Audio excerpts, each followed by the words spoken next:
मनुवाद्यांचा हस्तक, RSSचा हस्तक हा काँग्रेसचा पत्रकार करण्यात आला आणि हे करण्यासाठी राजीवगांधींचा खून झाला का? हा विषय माझ्या मनात अजूनपर्यंत घर नाही. तो विषय मी कधीतरी काढणार आहे. नरसिंहाला प्रधानमंत्री करण्यात आलं आणि अमेरिकेने जागतिक बँक कोण आहे हे लक्षात ठेवलं पाहिजे. आज सर्व भारतीयांच्या दुःखाचं मूळ ही जागतिक बँक आहे. या जागतिक बँकेने आदेश दिला भारत सरकारला. म्हणजे कोणी आदेश दिला? अमेरिकेने आदेश दिला. एका परदेशी राष्ट्राने आदेश दिला की तुमचा अर्थमंत्री कोण करायचा, तर तुमचा अर्थमंत्री मनमोहन सिंग करा. म्हणून हा आदेश अमेरिकेने जागतिक बँकेवर भारताला दिला. तुम्हाला करावा लागला, कारण त्यावेळेला भारताला सोनं विकावं लागलं. आणि म्हणून एक लक्षात ठेवा, एका स्वतंत्र राष्ट्राचा अर्थमंत्री कोण असणार हे ठरलं कुठे?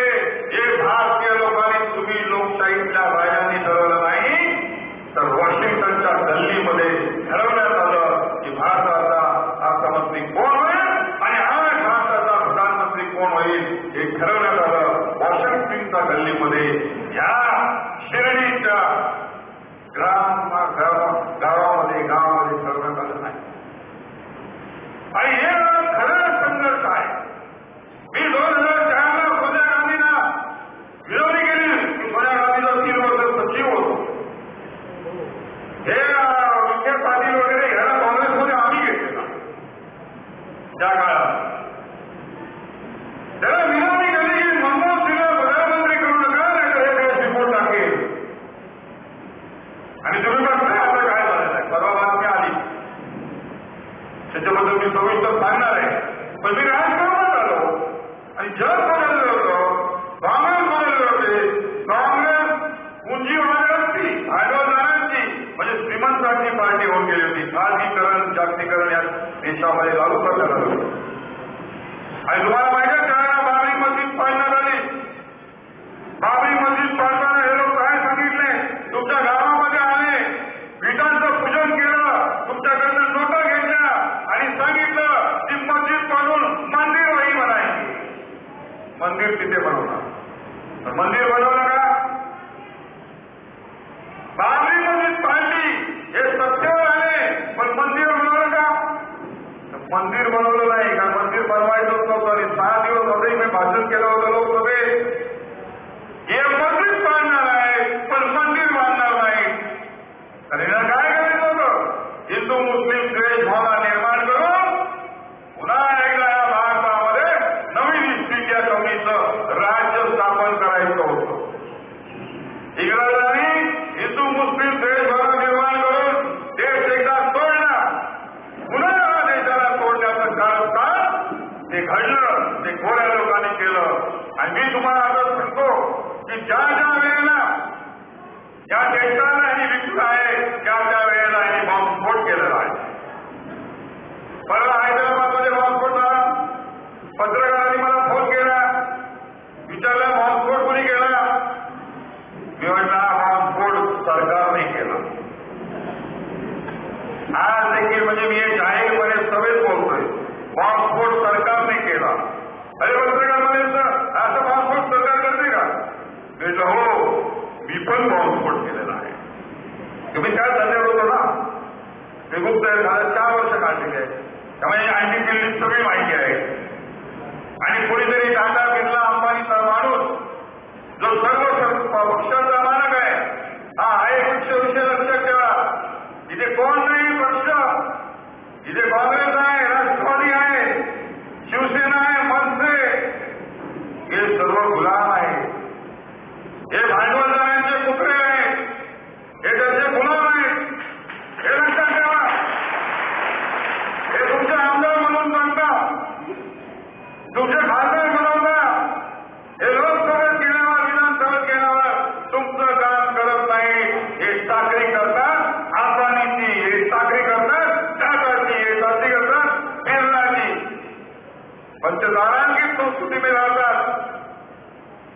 या देशामध्ये अंबानीचा बंगला 12,000 कोटी रुपयाचा मुंबईमध्ये आहे आणि या भटक्या समाजाच्या भाई भगिनीनं एक इंच कमी इमारतीची नाही. हा देश बाबासाहेब आंबेडकरने दिलेला घटनेतला देश नाही आहे. या घटनेमध्ये लिहिलेलं आहे कलम 38 मध्ये या देशामध्ये आर्थिक विषमता नष्ट करणं हे सरकारचं काम आहे. कोणती आर्थिक विषमता नष्ट केली 7 वर्षात? तर अंबानी 12,000 कोटीच्या बंगल्यात राहतो आणि महाराष्ट्राचं बजेट 50,000 कोटी रुपये. म्हणजे तुम्हाला सर्वांना आम्हाला 10 कोटी जनतेला 50,000 कोटी रुपये आणि एक अंबानी 12,000 कोटीच्या बंगल्यात राहतो. मला एका आमच्या माणसाने सांगितलं की अंबानी 12,000 कोटीचा बंगला जातो तर त्यांनी स्वतः कमवलेला आहे. अरे मी म्हटलं त्यांनी स्वतः कमवलेलं नाही, त्यांनी स्वतः चोरलेला आहे. तो चोर आहे.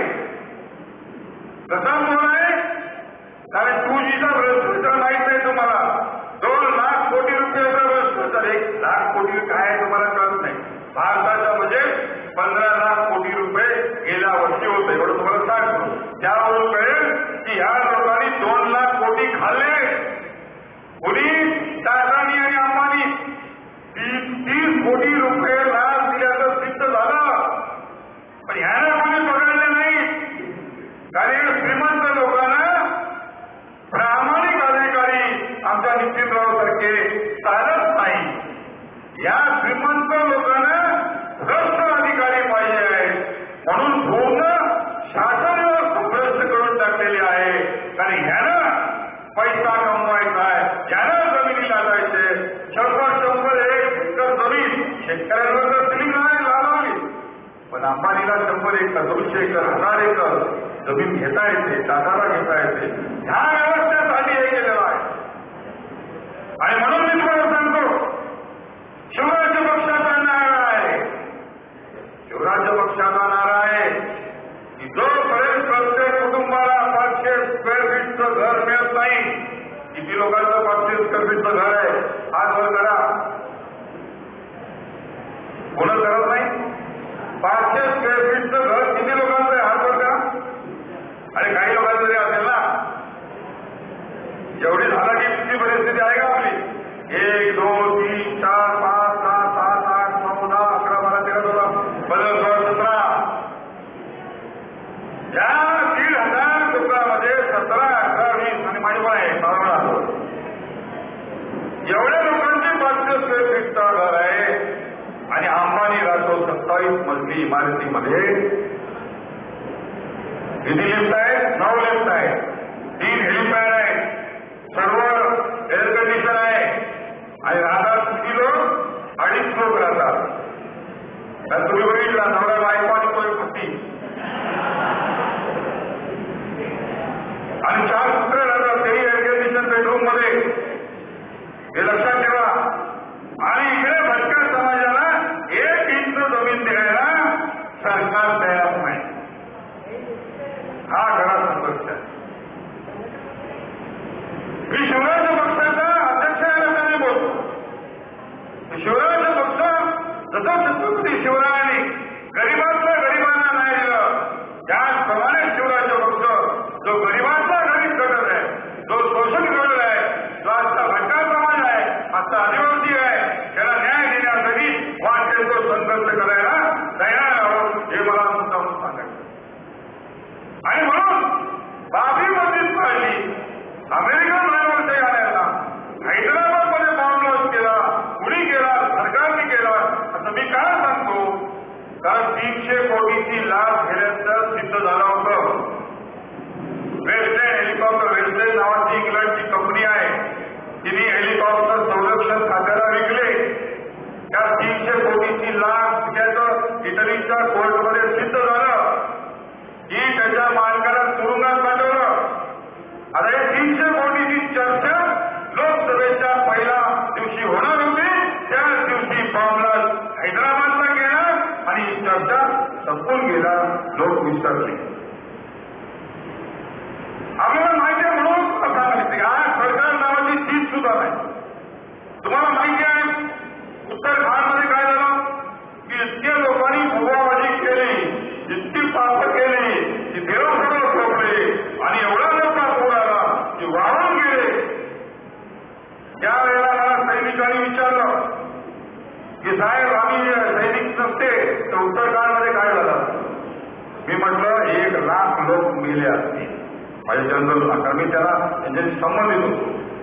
याचा अर्थ सैन्य नसतं तर सरकार कसं झाली आहे. आणि म्हणून मला आपल्याला उदाहरण विनंती करायची आहे की हे जे चाललेलं आहे या देशामध्ये, जातीमध्ये धर्मामध्ये युद्ध जे चाललेलं आहे, जी यादी पेटवलेली आहे. आज पुन्हा यांनी भांडवलदारांनी आपल्या हेडमधून एका जादूगाराप्रमाणे मोदी काढला, ससा एक ससा काढला. गंमत अशी आहे की तो मोदी कशासारखा दिसतो आणि तो आता वाघाचं खात्र बांधण्याचा गुरगुरतोय. 10वी मोदींच्या वेळेला अडवाणीला काढला होता, आज मोदीला काढला होता. मोदीने काय केलं, त्याची कमाल काय आहे. त्याच्या गुजरातमध्ये प्यायला पाणी नाही. त्या गुजरातमध्ये आदिवासी लोक कितीतरी कुपोषणाने मेले. त्या गुजरातमध्ये भटक्यांना नागरिकांचा सुद्धा हक्क नाही. आणि त्या गुजरातमध्ये गरिबांचं शोषण करून या टाटा बिर्ला अंबानीला प्रचंड जमीन देणारा मोदी, याला अंबानी म्हणाला की महात्मा गांधीनंतर दुसरा महात्मा कोण असेल तर मोदी आहे. आणि तो जनता पंतप्रधानाचा उमेदवार आहे. आणि दुसरा आहे राहुल गांधी. आता हे मॅट्रिक्स लक्षात ठेवा. हे सर्व पक्ष जे आहे हे भांडवलदारांचे गुलाम आहेत, ते तुम्हाला सांगितलं. आणि या सर्व पक्षांनी मिळून हे सर्व काय केलेलं आहे. या भागामध्ये सर्व मॅट्रिक्स मध्ये शरद पवारला निवडून मुंडे आणतो, नितीन गडकरीला निवडून आणतो आणि हे सर्व जे काय पाहिजे ते करतात आणि मिली बघत आहे, वाटून खातात. ह्याच्यापेक्षा पक्षामध्ये फरक नाही आहे. हे आयपीएल मध्ये तुम्हाला दिसलं, या आयपीएल मध्ये एक गोष्ट दिसली. काळा पैशांचा जुगार लावण्याचा धंदा आहे असे मी अनेक लेखलेले. आता सिद्ध झालं पण पकडताय कुणाला, विशालला पकडताय, खेळाडूंना करतात. अरे खेळाडू मॅच फिक्सिंग करणार नाही तर काय करणार, त्याला टीम मध्ये घेणार कोण. कारण ह्यांचे सर्व मालक हे भांडवलदार आहे. आणि ह्या भांडवलदारांना साथ आहे माफियाची. म्हणून आयपीएलच्या फेव्हरिटमध्ये तुम्ही बघता तर तुम्हाला दिसते कोण. पहिला एक गट आहे, कोण दिसतात. एक तर क्रिकेटचे खेळाडू दिसतात. नंबर 2 कोण दिसतात, सिने तारका, सिने स्टार शाहरुख खान. नंबर 3 तुम्हाला कोण बघताय, राजकीय नेते ते शुक्ला, क्रिकेटचा इन्स्पेक्टर. तो कोण बघितल्यावर तुम्हाला वाटतं का लोकांनी क्रिकेट खेळला असेल. हे राजकीय शरद पवार, मनोहर जोशी, अरुण जेटली, हे सर्व पक्षीय समन्वय तुम्हाला त्या क्रिकेटच्या फेव्हिलियनमध्ये दिसतो. दुसरे 2 घटक दिसत नाहीत तुम्हाला. कोण, एक माफिया दिसत नाही. हे डॉनची लोक ही त्यांच्या बाजूला बसलेली असतात, कोणाच्या शरद पवारच्या बाजूला बसलेली असतात, जेटलीच्या बाजूला बसलेली असतात, हिने तारेकांच्या बाजूला बसले गुन्हेगार. आणि 5वा घटक जो आहे तिथे तो सरकारी उच्च अधिकारी. आणि या देशामध्ये या लोकांचं राज्य आहे ज्याला होरा कमिटी म्हणाले की समांतर सरकार राज्य करत आहे. होरा कमिटी गुप्त संघटनेच्या प्रमुखांची होती, बॉम्बलास्टर. समांतर सरकार या देशात राज्य करते. कुणाचं, माफियाचं, राजकीय नेत्यांचं, भांडवलदारांचं आणि सरकारी अधिकाऱ्यांचं, राजकर्त्यांचं. त्यामुळे ह्या देशावर हे राज्य कसं करताय तर हे काळ्या पैशाने. काल मी एका शिक्षकाला विचारलं तुझा पगार किती आहे, तो म्हणाला 6,000 रुपये 3 वर्ष झाली. मी म्हटलं 6 पैसा नसता तर तुझे 12,000 रुपये पगार असता. आणि हे तुम्हाला मला सांगायचं, तुम्हाला वाटतंय काळा पैशाचं ते काय करायचं, आम्हाला काय, आपण क्या, या तुमचा पैसा आहे. हे लक्षात ठेवा. या काळा धंदा करणारे लोक, काळा पैसा गरीबाकडे असतो का, नसतो.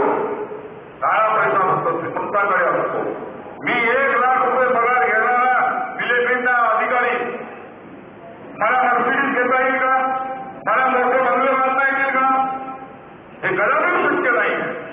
आणि मग या अहमदनगरमध्ये, या शिर्डीमध्ये असतील, या मुंबईला मलबारीवर झालेले अंबानी यांनी इतके पैसे कुठून आले की एवढे 11,000 कोटी रुपयाचा बंगला मांडला? तर हा सगळा जुगाराचा पैसा आहे, हा सगळा गुन्हेगाराचा माफियाचा पैसा आहे, हा काळा धंदा म्हणून निपटून काढण्यासाठी शिवराज्य पक्ष निर्माण झालेला. मी अण्णा हजारेला म्हटलं, तुम्ही भ्रष्टाचारावर एवढं मोठं आंदोलन केलं, पण सर्वात मोठा भ्रष्टाचार कशाने आहे? तर काळा पैसा आहे म्हणून भ्रष्टाचार आहे, गुन्हेगारीचा पैसा आहे म्हणून भ्रष्टाचार आहे. आणि म्हणून त्या काळापासून आणि हे सगळे धंदे जे झाले, बाबरी मस्जिद पाडण्यापासून, आतंकवादी हल्ले होण्यापासून, बॉम्बलाचे झाले आणि 26 नोव्हेंबर 2008ला मुंबईवर हल्ला झाला, कळकळीचा खून करण्यात आला.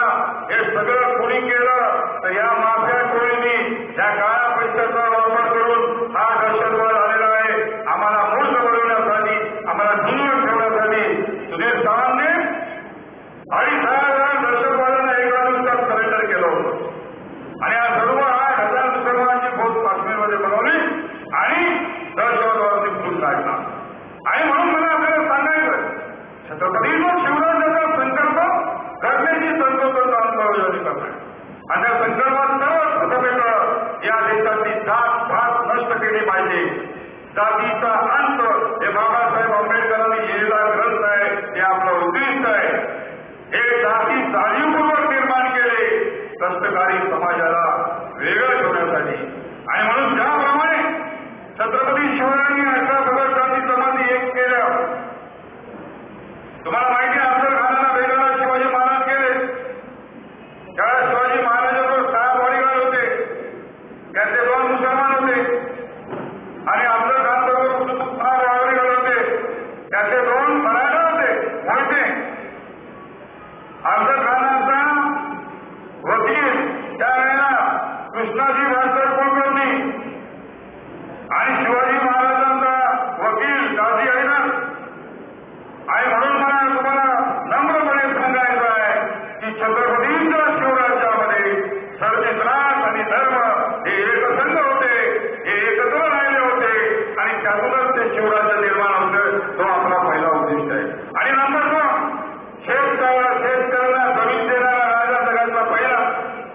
शिवाजी महाराजांनी जागीर नष्ट करून शेतकऱ्यांना जमीन दिली, त्यांना मोठं केलं. त्यामुळे शेतकऱ्याला म्हटलं, अरे हा राजा किती मोठा आहे, मी तर गुलाम होतो, माझ्याकडे काहीच नव्हतं, आज मी जमिनीचा मालक झालेलो आहे. जर तुम्हाला मुंबईमध्ये एक फ्लॅट दिला तर तुम्हाला कसं वाटेल? त्यावेळेला त्या लोकांना कसं वाटतं. आणि म्हणून आर्थिक विषमता नष्ट करण्याचं काम छत्रपती शिवरायांनी केलं. ते काम आपल्याला करायचं. आणि आज